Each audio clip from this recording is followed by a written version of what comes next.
G'day everyone, how are you? It's Peter from ClubMates Travel. I've got the wonderful Kim with me today.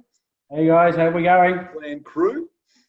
And he's going to give us a few tips on how to take a good photo when we're away. So one of our dilemmas is when we go away on holidays, how do you get that ultimate photo? See that picture behind me? I took that one, so obviously I'm a brilliant photographer. Yeah, so how do you take a good photo? Because everyone's running around with cameras and phones and things like that these days. And Kim is the expert. Certainly a ClubMates expert anyway. Yeah, I don't know if expert's the word, mate, but I do enjoy taking photography. So that's the main thing. So, I love photography, as you know. Pardon?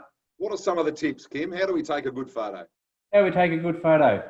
Well, I've got about 10 or 11 tips that I put together here, Peter, but look, probably one of the biggest things I think people don't do is keep their lens clean.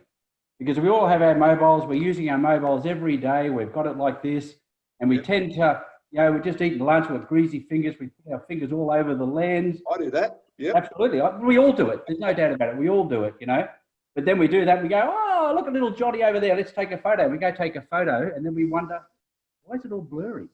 And that's generally just to do with the fact that it's dirty. So it's a good idea, just have a tissue, a cloth, worst case scenario, use your shirt, just give it a bit of a wipe occasionally, or just have a look and make sure it looks okay. Yep. And I think that's probably the number one tip out there. Just keep your lens clean, because mobile phones are so good these days. Really, they just take a great photo for you. There's not a lot. So the quality of camera on mobile phones, what are they like compared to just having a camera? Oh, look, personally, if as you know, I love photography. I do a lot of photography myself. Yep. If I wasn't into the sort of photography that I do, if I didn't want to have those bigger lenses and so on to get the photos I want, this is all I'd have. Yeah. The quality out of that, especially like phones, anywhere from 2 to 3 years old upwards, the quality is so good now that it's all you need. I mean, I've had several friends that have asked me, I want to go traveling, I want to take some good photos. Yeah. And I know they're not into photography like I do. And I said, mate, do yourself a favour, go buy yourself a good phone, whether it be Android or iPhone, it doesn't matter, just a good phone you're happy with. Yep. And go out there, and mate, they just do such a great job, because most of us only put them up on social media, or in our case, we have them there for DVD for the clients. Yep. But for what we want to see it, phones take a fantastic photo. So does it matter the brand of the phone, whether it's iPhone, Android, or anything else? Is there much difference? Not really. I mean, look, I'll be honest, I'm an Android lover, not an iPhone lover. I've had Samsung for years, and I love the Samsung. And they've got some of the best cameras out there, but so do iPhone. And the other brands too, as long as it's probably a phone that's, no more than a couple of years old these days with the other brands, the quality of their photos are quite exceptional. Yep, righto. Well, can you give us some tips on how to take that special photo then? The special photo. Okay, well, I think the big thing is, I think what I've seen from not only just people within ClubMates, but just other friends in general, people are so quick to want to take a photo. They'll get their camera out and they'll take a photo, and quite often they'll get it and they're just going like that, And instead of having a nice straight photo, it's on an angle or something like this. So just when you do it, especially when we're with our clients, we've normally got all the time in the world. Just take your time, Just learn to hold your phone steady. Try and hold it straight. I mean, sometimes you want to take that different sort of shot. That's great. If that's for an effect, go for it. But so what about holding the phone? Pardon me? What about holding the phone? Just hold it. Generally, just hold it like that. Okay, just with a couple of fingers or whatever like that. It doesn't really matter. However you're comfortable with it. But personally, I think if you hold it with two hands, you're not gonna do this. You're gonna keep it steady. Yep. And I just think it makes it easier. Some phones will have a feature where you can just say smile or something like that, and do something for you. In which case you can hold it however you want and go smile, and all of a sudden it takes the photo. It's so easy, Another good thing I find too, and this you can find in your camera settings, in an Android, it's pretty easy. You can see up the top here, there's a little gear lever. I think iPhone has a similar sort of thing. If you just go into there in your settings, you can get it to put these grid lines. So I don't know if you can see it there, but you can see those grid lines that go across the page. That can help you just, keep it steady. I don't really think it's something we really need, but if you are having trouble with getting straight photos, put the grids up. What about some people? Because sometimes use for another effect as well, which I'll talk about in a minute. Some people get shaky. They've got the shakes or something like that. Yeah.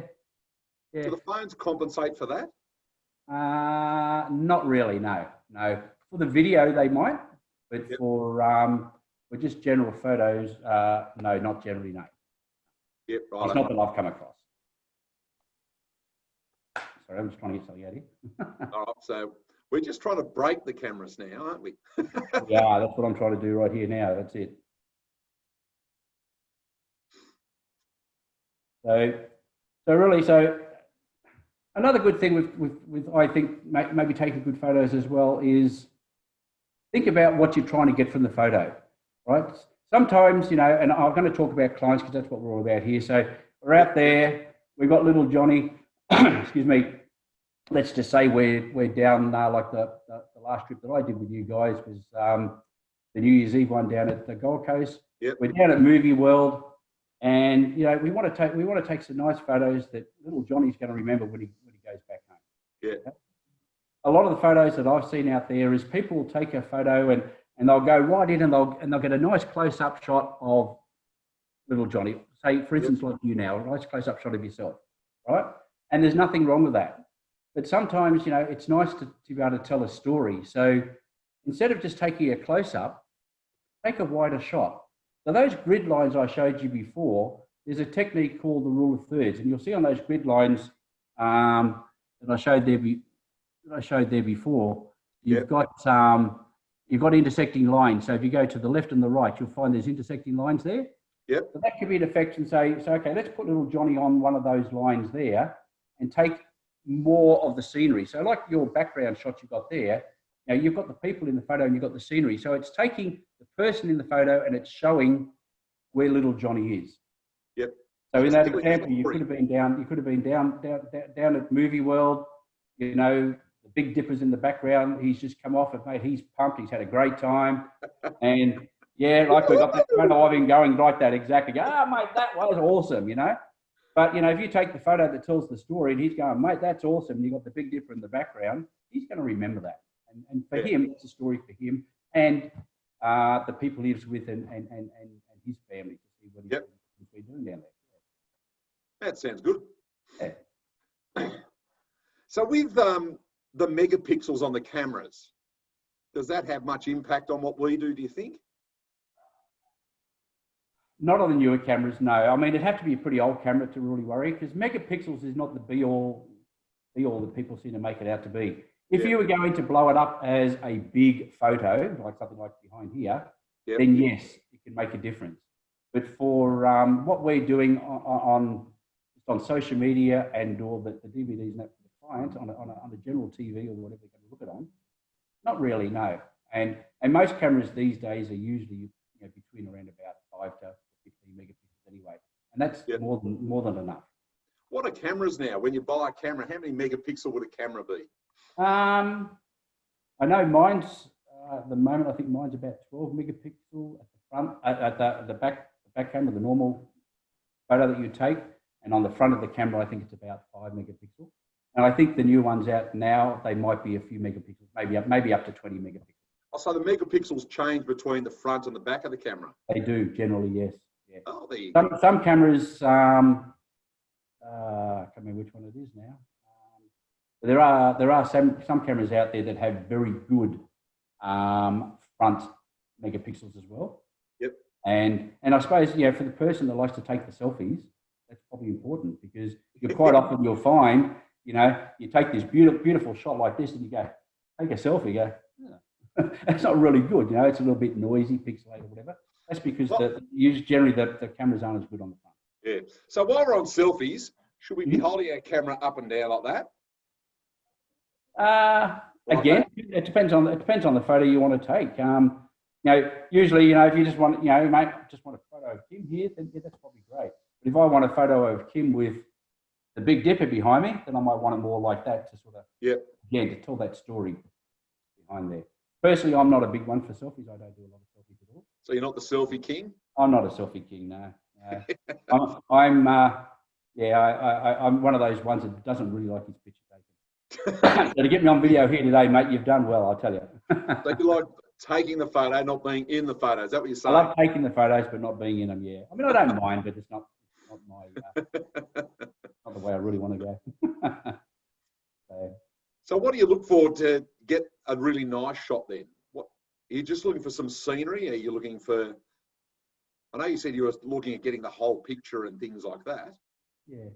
Again, for myself, it's generally, it's getting that story. You know, what is it I'm about? What is it I'm trying to show?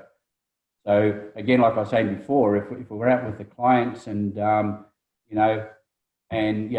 out and about and we're out here and we're just getting a close-up shot of little Johnny over there, it's great. You're getting some great photos of little Johnny, but you're not showing the scenery behind him. So, I think to me, it's all about, mate, I've come back from this awesome holiday with ClubMates. I want to be able to, I'd like to be able to remember, well, what is it I saw out there? What did I do while I was out there? Yeah. So for me, it's getting that bigger picture and showing the story. By all means, we're going to get some close shots. Close shots of clients. So what about nighttime photography? Because I've noticed on my new phone here, I've got an iPhone. It actually takes quite good nighttime shots. Yeah. I've actually got one here that bear with me, sorry. One here that I've taken with my phone. Camera and phone when you're taking photos? Pardon me? Do you use both, like a camera and a mobile phone? When I'm taking photos, yeah, quite a lot. Not always. Depends if I've got the time. I will, because I might be out there just traveling around. Like, for instance, like I did some astrophotography a few weeks ago. I was out traveling. Yep. Can't really do a lot trying to get the astro shots with the phone because it's not going to show. Yeah.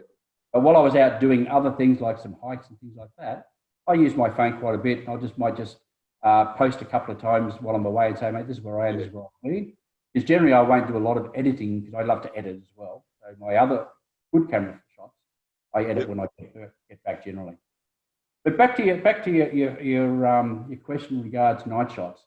Most phones these days will take some pretty good shots at night time as well, right? Yep. Personally, I find if you just use the normal mode, it'll take an all right shot.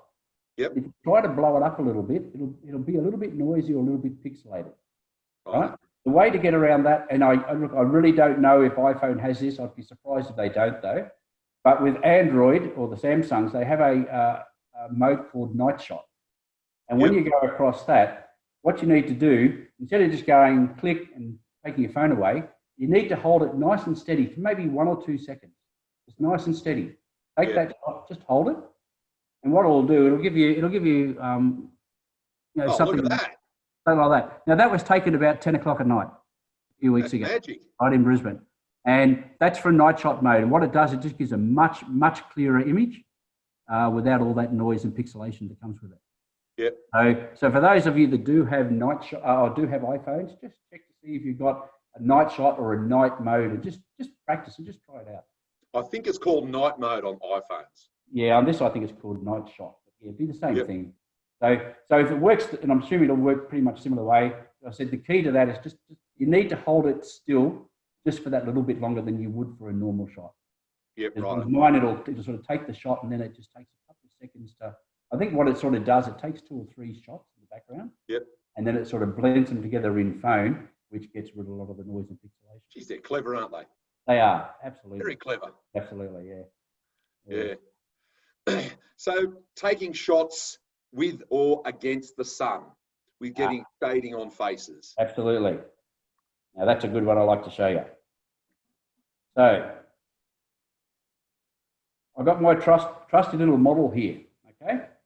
Now, when we're out and about, quite often we're taking shots, we have no choice. We want that particular shot at that place, and we may have the sun behind us or just really bright skies. Oh, by the way, it was supposed to be a really crappy day here today. Yeah. But the Queensland gods in their wisdom decided we're not going to do that to you, so they've actually given us a nice day. Supposed to rain today. It's nice turned ugly on us. It's turned ugly on us. Nice blue sky here. Oh, a bit of cloud, but mostly blue sky. It's cold though. It's only about 22, but it's Yeah, I think we've reached a max of about 16 today, 16 or 17. You're lucky. I tell you what, Peter, I sometimes miss that cold weather though. It is nice to have for a short time. So anyway, getting back to what we were saying, so we might have a nice sunny day, excuse me, but we've got a lot of light behind the subject. Yeah. So if you just take a standard shot of the client, and in my case, I've used my model dolly here.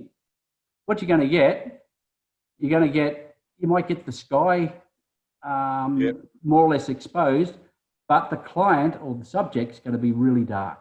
Yeah. Okay? Yeah. So there is a way around that, and what you can do is when you touch your phone, okay, so if you touch your phone, it'll do two things. It'll focus in that spot, and it'll also expose in that spot. Ah. Okay. So if I'm taking a picture of you, I've got the sun behind you, but I really want you exposed because, hey, at the end of the day, it's all about you, not the sky. So what I do is I would touch on you. In this case, I've touched on my model Dolly's face, right? And what it's done, it's exposed her nicely. Oh, that's good. But the sky is really overexposed now. Yeah. Not always a bad thing, but personally myself, I like things exposed. All right? Yep. So I'm not a big fan of using flash on mobile phones. I don't think they do a great job. But there are times when you would want to use it, and this would be one of those times. So when you've got bright light behind you, instead of having them in shadow and you don't want to get that overexposure from the back, use your flash, put it on like that. Now we've got Dolly exposed and we've got the background exposed as well. Yeah, right. Is what it does. Sorry? What's the flash like on these cameras, on the phones? Not real good. They're okay. I mean, I laugh when you go, like you might go to the football, for instance, it's a night game, and you see all these people with their mobile phones going click, click, click with flash, and wondering why they get their photos back. Why are they all dark? The flash, it's not strong enough. Even on a good camera, flash isn't strong enough to do that. Yeah. But they're okay to use for, like what we just said there, for fairly close photography. Yep. And for just trying to balance the light. But don't use a flash. Like say you're at the you're at underwater world, for instance. You're looking through the tank. Yep. But it's a bit dark, so you use your flash, mate. All you're going to do is get this bright light on the glass. Don't try and use flash through glass. I've done that. Yeah, we've all done that, Peter, including myself. Even I forget sometimes. Oh, you did, But yeah, because it just won't turn out. So, what about it is good for close-up shots? That underwater type stuff. If we just take a normal photo, will that come out usually? Like taken through a tank, like I said? Yeah. Yeah, generally, yeah. Again, what I would probably do is, if you need to, like if there's a certain part within that tank, like there's a really nice, big fish or something in that tank you want to get, mate, just touch on the phone, like I said before. So just like that's the fish, just touch there so it'll expose for that spot. Yep. And then just quickly take your photo. Right. And that'll get it. But even generally, a lot of times, we're going through this, but a lot of times the phone will do a great job without you doing anything. Yeah. So it's just choosing the setting to take the photo, I suppose, isn't it? Most of the time, it really is. Yeah. Another one people can look at as well is, take panoramas occasionally. All right. Yeah. So again, we want to take a shot, right? And we would really like to get all this in. But if we take, so this is an example, in front of my house, all right? Sorry about the day, mate. This was like, so the front of our house, that's just using just the normal mode, okay? Just a photo mode, all right? But what I did, I put it into panorama mode, and I get the whole lot. So now I can show you. But people say, oh, "What's your yard like?" Well, there you go. That's my front yard. Yeah. Okay. Well, that's much better, though, isn't it? Absolutely. Well, I think it is, but it's something you use sparingly, but it's good to use sometimes. But when you're taking panos, do yourself a favour. Don't take it like that, because what you're going to get is you're going to get a panorama that's about this big. Yeah. All right. Take it that way. All right. Yep. That way you're going to get much more height on it. You still get the panorama shot, but instead of being really thin like that, it's going to be. Well, I think iPhones make you take them do they? up and down as well. Okay. You can do it either way on this. Yeah. You can also go up and down and everything else. But well, that's great. That does it all for you. But if it doesn't, just try and keep in mind. Just take it that way. You'll get a much better shot. Yeah. And it's much easier to hold. And I know my iPhone, when I'm holding it up, if I'm going like that, it actually tells me, you know, I've got a line, I've got to stay on Yeah, that no, line. yeah, I know. I've seen that on iPhones, and it tells you've got to slow down or speed up and everything else. Yeah. Sorry, mate, the Samsung, I can just go like that and just go, no worries, there you go. Obviously, if I hold it like that and move it around, it will make a bad photo. But as long as you keep it reasonably level and steady and go around. Yep. And again, if you've got those lines on there that I said before, those grid lines I talked about, that can help you line up as well. I know the iPhone does have that, and that is a good feature. Yeah. I'm going to have a look at those lines when I get off this call and have a play with that. I've never turned the lines on. What do I use those lines for? But yeah, it makes sense now. Yeah, not something I use all the time, but I suppose maybe when you're just trying to maybe better your photography and maybe just just trying to tell yourself, I'm going to make sure I keep this level instead of like this. Because to me, there's nothing worse as a photographer. There's nothing worse than seeing someone, not so much without but someone taking good photos with a good camera that knows better. You take it and mate, just take it on an angle like that. It's just so easy to just get it right in camera to start with. Yeah. What about different colours? Is there any problem with different colours, or the phone's good enough to pick up the colours? No, the phones are pretty good. I guess red is probably the hardest colour, and that's with even good cameras. Yeah, absolutely. But especially like if you're taking a picture of a bright red sports car. Yeah. And to be honest with you, the phone probably does a better job because the phone will do all the stuff in the background, in the software to sort of try and balance it out. But I know myself, if I use my good camera, mate, if you don't try and get it as right as you can in camera to start with, it's really hard to edit because red is just, it can overexpose so quickly. Right. Yellows to an extent as well, but mainly red is the hardest colour. But overall, colour-wise, phones do a great job. Last year when we took our group to Greece, we got a photo of the sun. Oh, yeah. But that one actually came out okay because it had a cloud in front of it, so it looked quite good. Okay. If the sun hasn't got a cloud on it, would you be able to get a photo of it or not? Something that bright?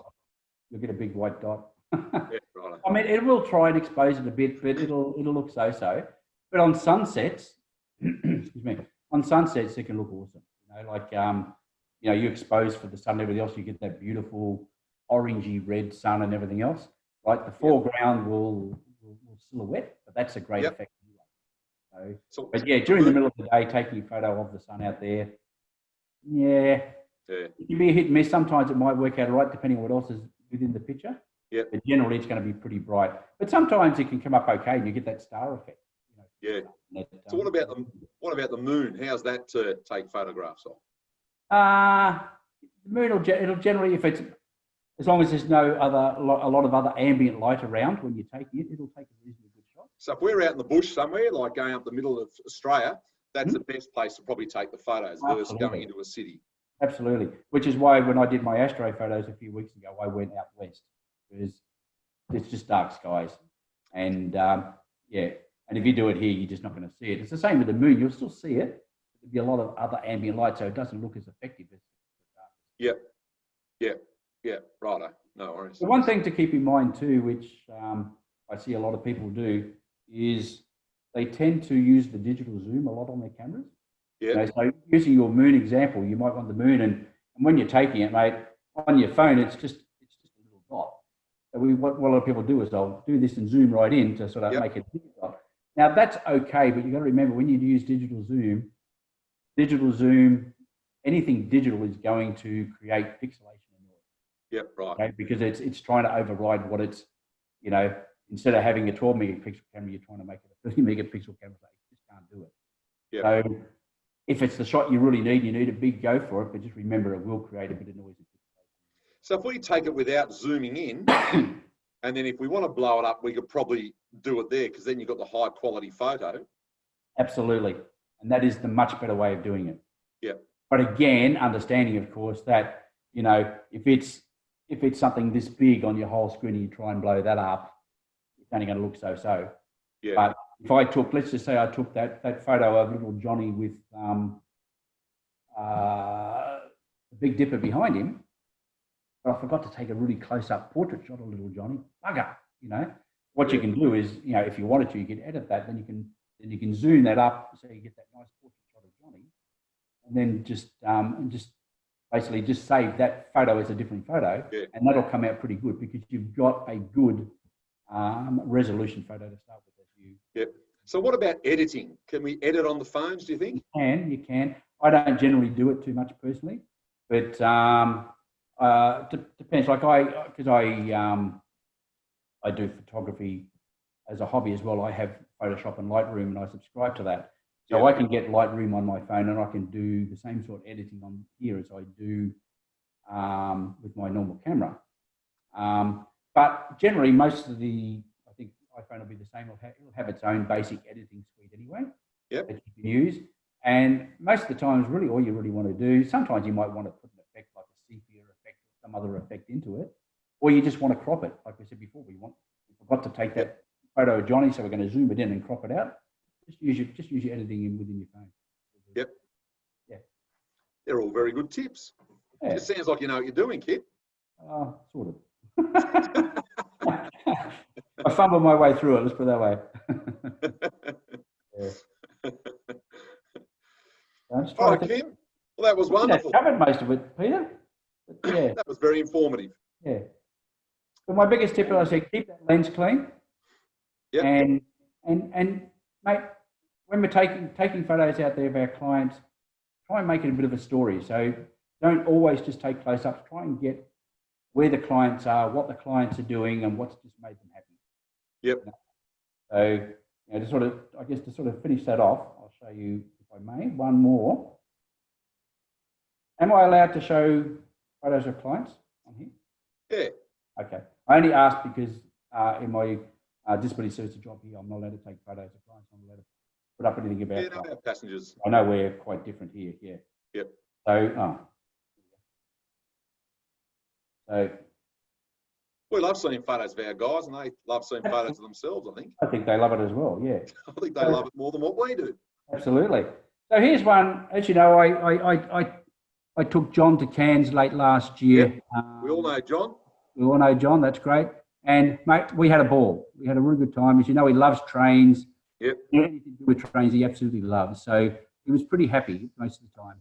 So what we've done here is, for his birthday, I took him on the gold class on the Coranda Railway. I took him up there, and part of that was going through the, what do you call it, the switch station, or what do they call it, where they can switch, the tracks. Yeah, I know what you mean, yep. Now, I could take a photo like that, and that's nothing wrong with that photo. Great shot of John and everything else, but it's not really showing what John's doing. All right? So, and this is what I'm saying. So this is where you could zoom that up now, because I've got to take a photo of just John, and I could crop that now, as we said, through the editing software. But the photo I actually took was that. All right? So now that's showing the story. It's still showing John. It's showing John is having a great time, but here he is. He's switching the tracks, and it's showing what it was all about, And another one there again, just showing the story. So there's John loving his trains, but there he is at the Coranda Railway platform with the train, and it's showing the rest of it. So it's something that John's going to remember that, hey, I was there, I had a great time, hopefully. So, but just do more of that. That's my biggest tip. So we want the photo telling a story. I mean, that's what we try and do with the DVDs. We want the DVDs telling a story as well. So when we're taking action shots, then and I watch those DVDs all the time, and they're great because of the way they bring everything in, and it does show the story. But as I said, I have noticed when I've gone through, and a lot of photos are just of the clients. But I mean, and sometimes I'll take photos, not even of the clients, just photos of where they've been. Yeah, so that gets in there as well. Yeah. All right, Kim. Very informative. Thank you for your time today. You're more than welcome, mate. I hope that helps everybody. As I said, phones, we really don't have to do a lot really with phones these days. They do it all for us. Those couple of little tips there can just make it maybe just that little bit better, and I hope everyone gets something out of it. Yep, sounds good. Awesome. All right, Kim, enjoy the sunshine up there. I'll enjoy the cold down here still. All right, mate. I hope we all get to catch up again soon. I'm missing everybody. So, yeah. Will do. Absolutely. All right, mate. All right, thanks, Kim. See you, mate. Bye-bye. See you, pal. Bye-bye.